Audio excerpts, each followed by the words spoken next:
Om Swastiastu. Baik, di sini kami dari kelompok 5 akan presentasikan materi mengenai anggaran bahan baku. Sebelumnya, izinkan kami memperkenalkan diri terlebih dahulu. Perkenalkan, nama saya sendiri, Niwana Kapstarini, dan 4 rekan saya, yaitu Niluh Putu Indah Kariliani, Kade Adriana Virji, Niputu Yuni Widyartini, dan Igede Pramuja Harjawinata. Materi pertama yaitu pengertian anggaran bahan baku. Bahan baku merupakan bahan langsung atau direct material yang memberikan suatu kesatuan yang tak terpisahkan dari produk jadi. Bahan baku sendiri merupakan bahan pokok dan merupakan sebuah komponen utama dari suatu produk. Sedangkan anggaran bahan baku merupakan suatu perencanaan yang terperinci mengenai penggunaan bahan baku sebagai proses produksi selama satu periode mendatang. Bahan baku dianggarkan dalam satuan atau unit uang disebut anggaran biaya bahan baku atau BBB, di mana anggaran biaya bahan baku dihitung melalui kuantitas standar bahan baku yang dipakai atau KST dikali harga standar bahan baku atau HST per unit. Bahan baku dipakai dianggarkan dalam satuan atau unit barang disebut dengan kuantitas standar bahan baku atau KST, di mana kuantitas standar bahan baku yang dipakai atau KST adalah unit ekuivalen produk atau disimbolkan dengan P dikali kuantitas standar bahan baku per unit produk atau KSBB dengan rumus KST sama dengan P dikali KSBB. Unit ekuivalensi produk atau P dihitung bila dalam anggaran produk terdapat sediaan produk dalam proses, tetapi jika tidak terdapat sediaan produk dalam proses, maka unit ekuivalen produk sama dengan produk jadi yang dihasilkan pada periode ini. Materi selanjutnya yaitu mengenai manfaat anggaran bahan baku. Manfaat anggaran bahan baku meliputi yang pertama yaitu sebagai pedoman kerja, di mana penyusunan anggaran dilakukan dengan sistematis yang menggunakan data masa lalu dan taksiran di masa yang akan datang sebagai pedoman kerja. Yang kedua yaitu sebagai alat untuk menciptakan koordinasi kerja, di mana dalam penyusunan anggaran harus dapat menyesuaikan dengan rencana yang dibuat dalam bagian perusahaan. Dan yang ketiga yaitu sebagai alat untuk melakukan pengawasan kerja, yang dimana pengawasan dilakukan untuk mengetahui usaha yang dilakukan agar rencana yang telah disusun sebelumnya dapat tercapai dengan baik. Selanjutnya yaitu tujuan penyusunan anggaran bahan baku yang meliputi yang pertama yaitu agar dapat diketahui kuantitas bahan baku dipakai maupun kuantitas bahan baku yang akan dibeli selama periode tertentu. Yang kedua yaitu dapat dijadikan untuk menentukan besarnya biaya pabrik dan biaya produksi. Yang ketiga, dapat diketahui kas yang disediakan untuk membeli bahan baku. Dan yang terakhir yaitu diharapkan terjadinya kelancaran produksi. Sekian presentasi yang dapat saya sampaikan, selanjutnya akan dilanjutkan oleh rekan saya. Baik, terima kasih atas kesempatannya. Di sini saya Niluh Putu Indah Karliani dengan NIM 19 1705 1199 akan melanjutkan materi mengenai faktor yang mempengaruhi anggaran bahan baku. Yang pertama yaitu anggaran produksi. Tinggi rendahnya anggaran bahan baku akan dipengaruhi oleh fluktuasi kuantitas anggaran produksi. Semakin besar produksi yang dianggarkan, maka semakin besar bahan baku yang disediakan. Yang kedua yaitu harga beli bahan baku. Semakin tinggi harga beli bahan baku, maka semakin tinggi persediaan bahan baku yang direncanakan. Yang ketiga yaitu biaya penyimpanan bahan baku di gudang dalam hubungannya dengan biaya ekstra yang dikeluarkan akibat kehabisan persediaan. Jika biaya penyimpanan bahan baku di gudang lebih kecil dibanding dengan biaya ekstra yang dikeluarkan akibat kehabisan persediaan, maka perlu persediaan bahan baku yang lebih besar, begitu juga sebaliknya. Yang keempat yaitu ketepatan pembuatan standar pemakaian bahan baku. Ketepatan standar bahan baku yang dibuat akan menyebabkan semakin kecilnya persediaan bahan baku yang direncanakan. Yang kelima, ketepatan penyerahan bahan baku yang dipesan.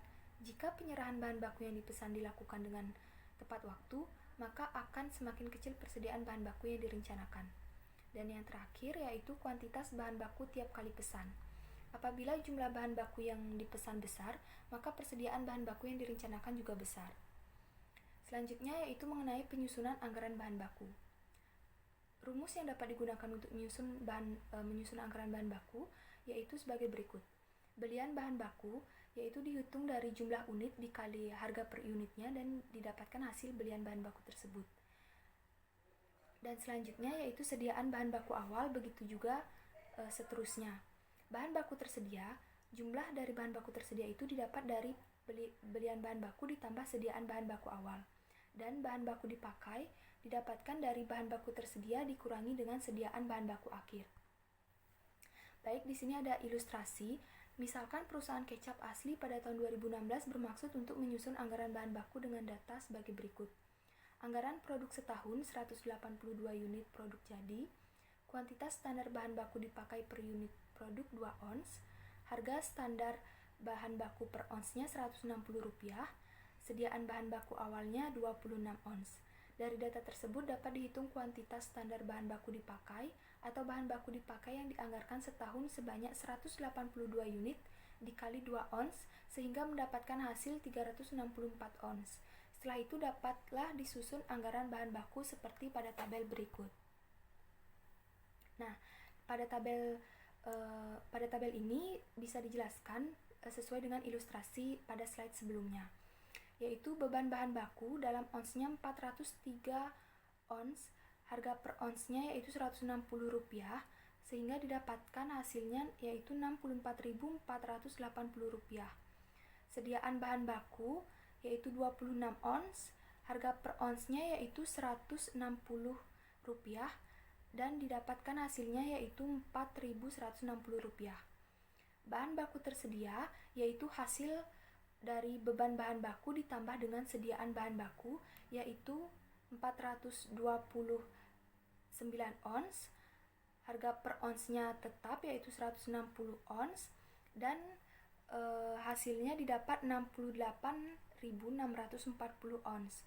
Sediaan bahan baku akhir yaitu 65 ons, harga per onsnya Rp160, sehingga didapat Rp10.400, dan hasil akhirnya didapat yaitu bahan baku dipakai atau BBB yaitu 364 ons, yang dimana bahan baku tersedia dikurangi dengan sediaan bahan baku akhir, dan hasil akhirnya didapat yaitu Rp58.240. Jadi dari tabel ini kita tahu bahwa bahan baku dipakai yaitu didapatkan hasil Rp58.240. Baik, selanjutnya saya akan menjelaskan mengenai anggaran bahan baku yang terdiri dari anggaran bahan baku dipakai, anggaran sediaan bahan baku, dan anggaran belian bahan baku.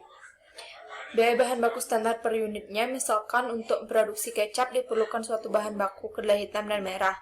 Maka untuk produksi per botol kecap tersebut diperlukan kuantitas standar bahan baku berupa kedelai dan gula merah sebagai berikut. Kecap sedang membutuhkan kedelai 2 ons dan gula merah 2 ons. Kecap manis membutuhkan kedelai 1 ons dan gula merah 3 ons. Kecap asin membutuhkan kedelai 2 ons dan gula merah 1 ons.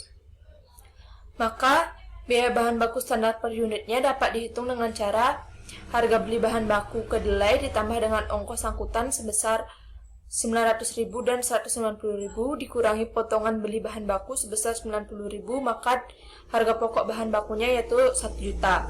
Untuk gula merah, harga beli ditambah dengan ongkos angkutan sebesar Rp400.000 dan Rp100.000 dikurangi dengan potongan beli bahan baku Rp20.000, maka dapat menghasilkan Rp480.000. Harga standar bahan baku kedelai 1 juta dibagi dengan 10.000 ons, maka dapat menghasilkan 100 per unit.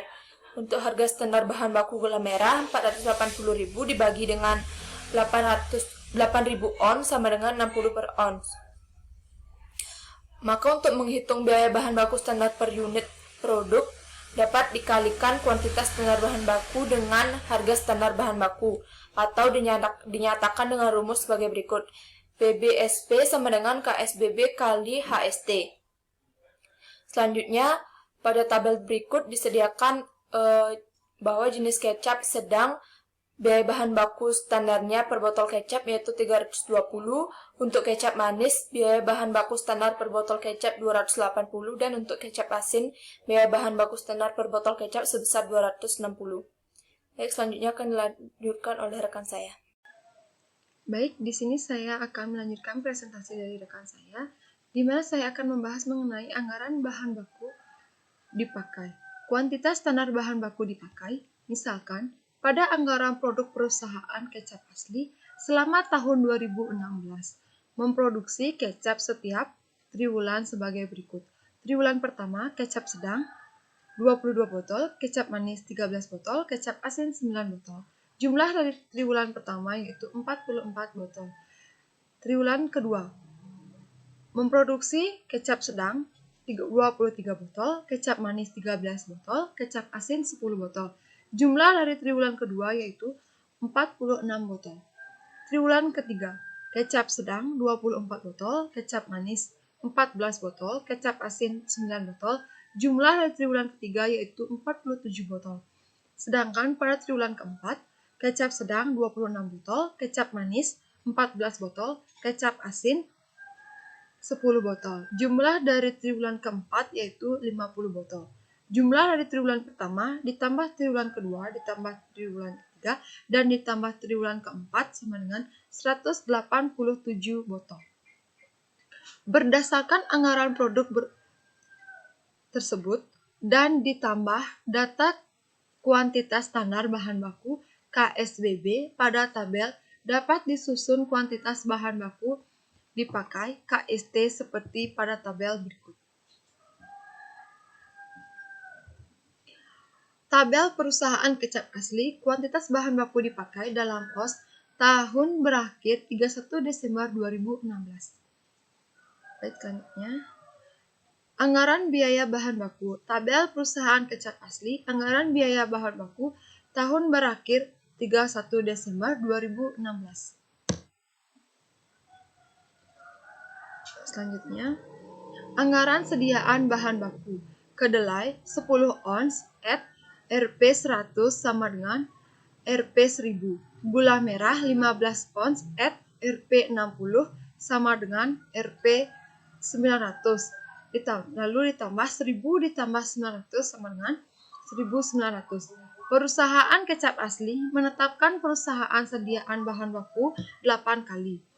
SBBX dalam Rp sama dengan BBB per TPSBB dikali 2 dikurang SBBA. Tabel perusahaan kecap asli anggaran persediaan bahan baku akhir tiap akhir tahun 2016. Baik, sekian presentasi dari saya. Presentasi selanjutnya akan dilanjutkan oleh rekan saya. Terima kasih. Baik, perkenalkan nama saya Igede Pramuja Arjawinata dengan NIM 19050512227. Saya akan membaca presentasi lanjutan dari rekan saya, yaitu anggaran belian bahan baku. Untuk menyusun belian bahan baku, yang kita perlukan terlebih dahulu adalah data anggaran biaya bahan baku dan anggaran sediaan bahan baku. Berikut adalah rumusnya. Belian bahan baku sama dengan sediaan bahan baku akhir ditambah biaya bahan baku dikurang sediaan bahan baku awal. Kemudian anggaran belian bahan baku. Berikut adalah rusak tabel dari perusahaan kecap asli anggaran belian bahan baku tiap triwulan pada tahun 2016.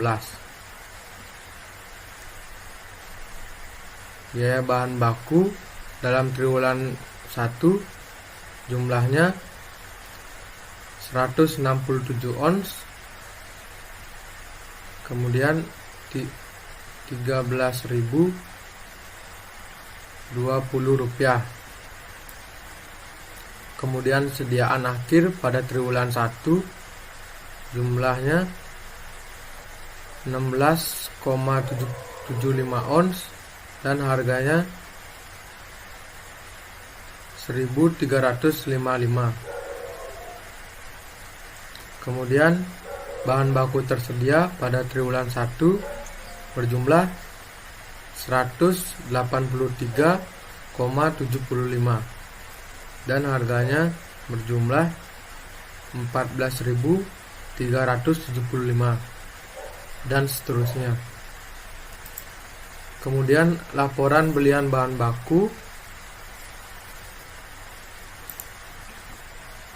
perusahaan kecap asli, laporan belian bahan baku bulan Februari 2016. Penjelasannya adalah presentasi realisasi dalam ons terdapat pada kolom 7 dan realisasi dalam rupiah terdapat pada kolom 9 yang terdapat pada tabel laporan belian bahan baku diperoleh dengan cara data kolom 6 dibagi dengan data kolom 2 menghasilkan presentasi realisasi dalam ons kolom 7. Sedangkan untuk memperoleh presentasi realisasi dalam rupiah kolom 9 dengan cara data kolom 8 dibagi dengan data kolom 3 mendapat kolom 7 kedelainya 66%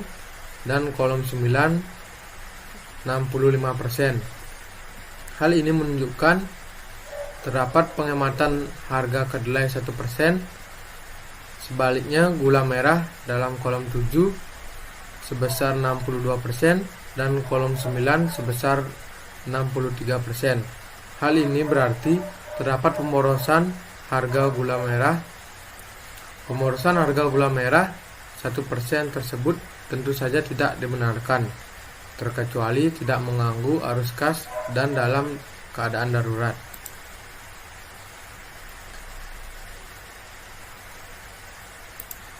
Kemudian anggaran kas keluar untuk beli bahan baku. Perusahaan kecap asli tiap triwulan pada 2016.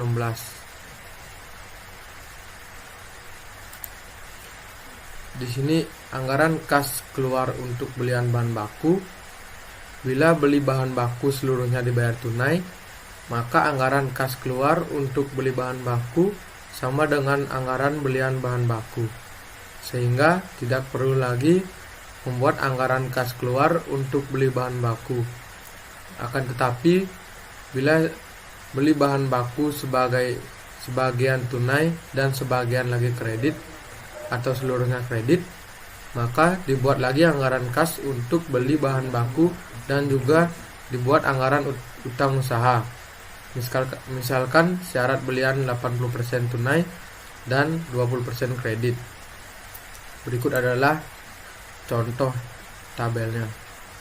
Di sini pada triwulan 1 terdapat kredit atau utang usaha 20%, yaitu sebesar Rp2.495 yang akan dibayarkan pada triwulan 2. Tanda panah ini menunjukkan pembayaran pada triwulan 1 yang dibayarkan pada triwulan 2 sejumlah Rp2.495. Berikut yang utang usaha di triwulan kedua akan dibayarkan di triwulan ketiga sejumlah Rp2.856. Begitu dengan seterusnya.